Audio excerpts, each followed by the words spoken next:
Leçon 2. Les 6 choses les plus importantes dans la prière, deuxième partie. Écriture, Romains 8, versets 26-27, 1 Corinthiens 14, versets 14-15, Jude 20, 1 Corinthiens 14, verset 4. Vérité fondamentale. Lorsque nous permettons au Saint-Esprit de prier à travers nous et de nous aider dans notre vie de prière, nous voyons des exaucements stupéfiants. Éphésiens 6, verset 18. Priez en tout temps par l'Esprit, avec toutes sortes de prières et de supplications. Veillez-y avec une entière persévérance. Priez pour tous les saints. Moffat traduit ce verset par priant à tout moment, avec toutes sortes de prières. Une autre version nous exhorte à prier avec tout genre de prières. La Bible Darby nous encourage à prier par toutes sortes de prières et de supplications en tout temps. Il est clair qu'il y a plusieurs sortes de prières, sinon la Bible se serait contentée de dire de prier toujours, sans plus de précision. Notre nation a un besoin désespéré de prière. Nos églises également. Combien nous-mêmes, en tant qu'individus, avons besoin de prière. Rien ne peut remplacer la prière pour faire face aux besoins de notre famille. Dans la dernière leçon, dans le contexte de notre étude des 6 choses les plus importantes dans la prière, nous avons traité de 3 éléments indispensables. Le chrétien doit, premièrement, prier le Père au nom de Jésus. Deuxièmement, croire qu'il reçoit en priant. Troisièmement, pardonner lorsqu'il prie. Cette leçon examinera les 3 derniers points. Le chrétien doit, numéro 4, dépendre du Saint-Esprit dans sa vie de prière. Romains 8, versets 26-27. De même, l'Esprit aussi vient au secours de notre faiblesse, car nous ne savons pas ce qu'il convient de demander dans nos prières, mais l'Esprit lui-même intercède par des soupirs inexprimables. Et celui qui sonde les cœurs connaît quelle est l'intention de l'Esprit, c'est selon Dieu qu'il intercède en faveur des saints.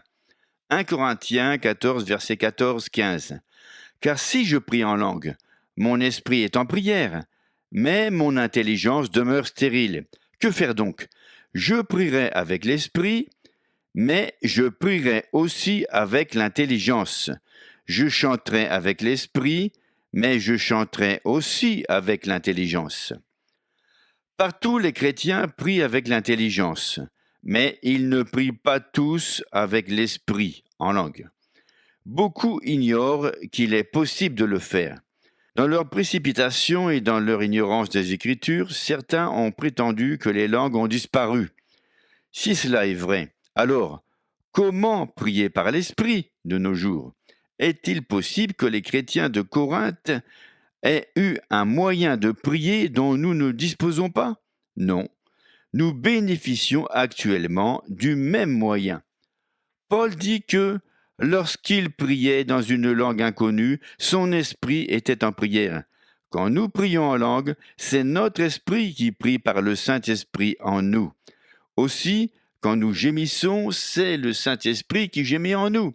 Il m'est arrivé de ressentir un tel fardeau dans la prière que je n'arrivais pas à trouver les mots adéquats pour exprimer mes sentiments. Tout ce que je pouvais faire était d'exprimer les gémissements qui venaient de mon fort intérieur. Paul dit que les gémissements qui s'échappent de nos lèvres viennent de notre esprit, du plus profond de notre être intérieur. C'est le Saint-Esprit qui nous aide, selon Romains 8, verset 26. La traduction littérale de l'original grec de Romains 8, 26 dit « L'Esprit lui-même intercède pour nous par des gémissements qu'on ne peut pas exprimer, par des paroles intelligibles, c'est-à-dire par notre manière habituelle de parler. » Puisque la prière en langue n'est pas notre manière habituelle de nous exprimer, ce verset fait allusion au parler et à la prière en langue. Paul déclare que le Saint-Esprit nous aide dans notre vie de prière. Pourquoi? Car nous ne savons pas prier comme il convient, mais l'Esprit lui-même intercède pour nous. Romains 8, 26. Nous n'avons pas toujours une compréhension parfaite du sujet pour lequel nous prions, tandis que le Saint-Esprit en a la connaissance. Quand nous lui permettons de nous aider dans notre vie de prière et de prier à travers nous, nous voyons des exaucements étonnants.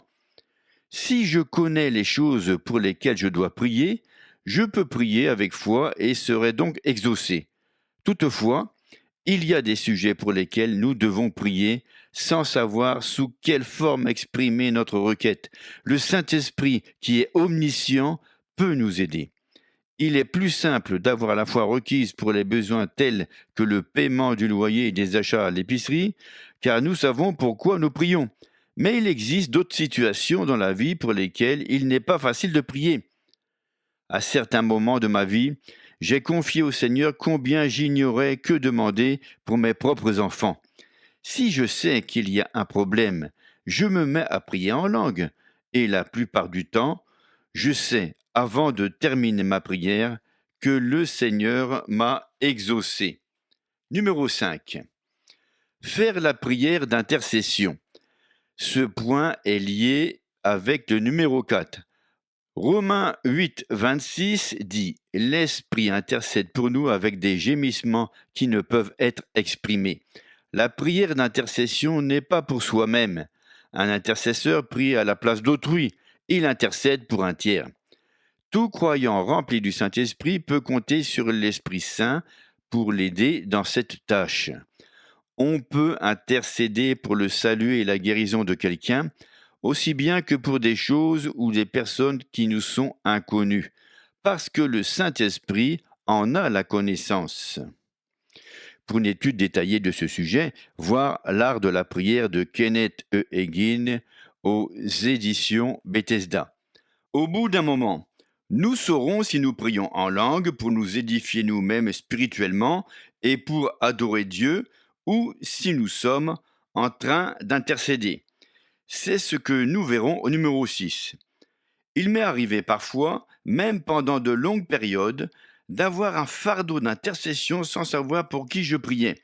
Je suis capable de discerner quand j'intercède pour quelqu'un qui est perdu.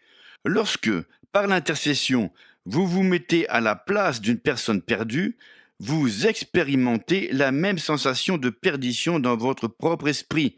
Si vous priez en langue pour intercéder en faveur de cette personne, le Saint-Esprit agira dans son cœur et la convaincra de péché. Numéro 6. S'édifier soi-même en priant par le Saint-Esprit. Jude 20. Mais vous, bien-aimés, édifiez-vous vous-même dans votre très sainte foi en priant par le Saint-Esprit. 1 Corinthiens 14, verset 4, celui qui parle en langue s'édifie lui-même. Il y a un aspect du parler en langue où il n'est question ni de prier ni d'intercéder pour autrui, on prie uniquement pour son édification personnelle. Cela nous aide spirituellement et nous affermit. Nous avons tous besoin de ce genre de prière. Nous ne pouvons ni aider ni édifier les autres si nous n'avons pas été fortifiés nous-mêmes. Il y a 3 raisons pour parler en langue. Premièrement, c'est un moyen d'édification spirituelle qui nous affecte personnellement. Deuxièmement, cela nous met à même de prier pour les choses inconnues. Troisièmement, l'Esprit Saint nous aide à intercéder. Le parler en langue n'est pas seulement la preuve initiale du fait que le Saint-Esprit réside en vous. C'est aussi une expérience qui continuera tout le restant de vos jours. Grâce à la prière en langue, il est plus facile d'adorer Dieu. C'est un fleuve d'eau vive qui ne tarira jamais et qui enrichira votre vie spirituelle. Texte à apprendre par cœur. Priez en tout temps dans l'Esprit, avec toutes sortes de prières et de supplications. Veillez-y avec une entière persévérance. Priez pour tous les saints. Éphésiens 6, 18. Pensez à vous abonner et à partager avec votre entourage le chapitre de ce livre sur la prière.